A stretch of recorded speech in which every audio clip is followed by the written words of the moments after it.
Strawberry story time! Hi everyone, welcome back. Are you ready for a story? Today I have for you Little Ant and the Cricket. It's written by S.M.R. Sias and illustrated by Tina Perko. How amazing are little ants! Do you know how much they can carry on their shoulder? Shall we go and find out? Come on. Little Ant was the busiest ant in the anthill. He was strong and smart and quick, and he could carry crumbs up to 50 times his body weight. He thought ants were worthy of everyone's admiration, and all of the other insects that Little Ant knew admired him. "You are very strong," the ladybugs told him. "You are very smart," the stick insects told him. "You are very quick," the dung beetles told him. "Of course," Little Ant always replied. "I am an ant." One day, while Little Ant was on his way back to the anthill with a blueberry, he ran into a cricket. The cricket had long, muscular legs that he used to take great big hops. "Hello, Little Ant," the cricket said, rubbing the top of one wing across the other one and sending a few loud, clear chirps out into the spring afternoon. "Hello, Cricket," Little Ant replied. He waited for the cricket to comment on the size of the blueberry and prepared himself to accept a compliment about his superior strength. But no compliment came. "I am on my way to a party," the cricket said. "It is too bad that ants aren't allowed to have fun. I would invite you to go with me." With that, the cricket leapt off and disappeared into the grass. "Ants are too allowed to have fun," Little Ant grumbled. All afternoon he stewed and stewed about the cricket's comment. How dare the cricket suggest that ants were less than perfect? How dare he suggest that ants' work wasn't fun? Little Ant couldn't wait to see the cricket again. He would make the cricket admit that there was nothing about ants that a cricket shouldn't admire. A few days later, when Little Ant was out looking for food again, he heard a familiar chirp. He looked up to see the cricket not far from him. "You sure missed a great party," the cricket called to Little Ant. He struck a few more colourful notes before leaving the ground and landing directly in front of Little Ant in a single leap. "Only because you didn't invite me," Little Ant said curtly. "If you had invited me, you would have found that I am as free as you are to enjoy myself on a beautiful spring day." "In that case, you can come with me now," the cricket said. "I'm off to another party. We'll see whether or not ants know how to have fun after all." Little Ant accepted the invitation. He was determined to have more fun than even the cricket. He would prove to the cricket that ants were insects to be admired. That afternoon at the party, Little Ant chatted with a grasshopper. As afternoon waned into evening, Little Ant sang with a cockroach quartet. As day faded into night, Little Ant stuffed himself on corn kernels and alfalfa sprouts at the buffet table, and then stayed out until almost daybreak doing the cha-cha with a katydid.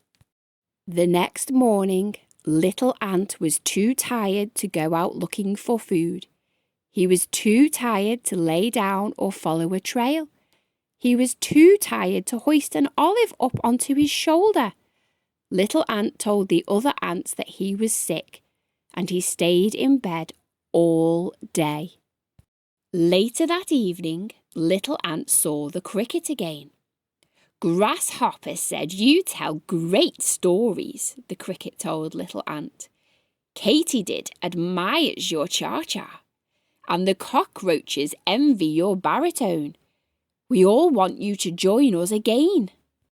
Little Ant did not want to go to another party. But he couldn't help swelling up with a smug satisfaction at the cricket's words.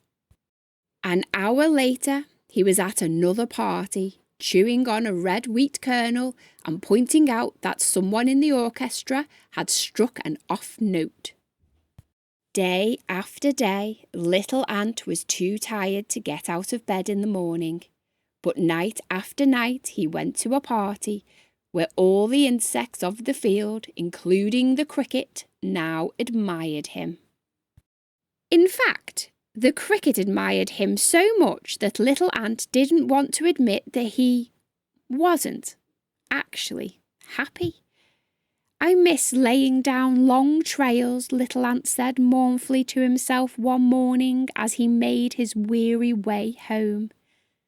"I miss the way it feels to lift 50 times my body weight." The other ants weren't happy either. "Yesterday, little Ant was too tired to lift a grape," one of the ants complained to Uncle Ant. "Today he stumbled underneath the weight of a puny crumb and wrecked the whole line," complained another. Uncle Ant took little Ant aside. "What is the matter, little Ant?" he asked. Little Ant explained about the parties. "The ladybugs admire ants. The stick insects admire ants. The dung beetles admire ants. And now the crickets, the cockroaches, the katydids and the grasshoppers all admire ants," little Ant explained. "If I stop going to the parties, the cricket will go back to saying that ants aren't any fun." "Little Ant, you are trying to be something that you are not," Uncle Ant said. "You will never be able to make every insect happy all of the time, and you shouldn't even try. You will only make yourself miserable."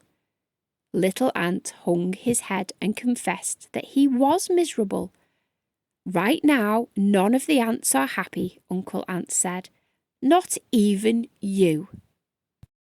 "I don't want to go to any more parties," little Ant admitted. "I want to sleep at night when the other ants are sleeping. I want to work alongside the other ants, hoisting prize crumbs and laying down long trails. I am an ant, and I want to act like an ant."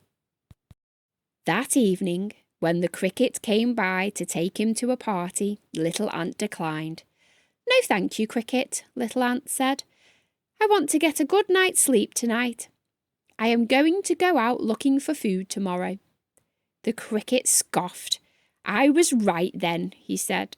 "Ants aren't any fun after all." Little Ant smiled. "Goodbye, cricket," he said.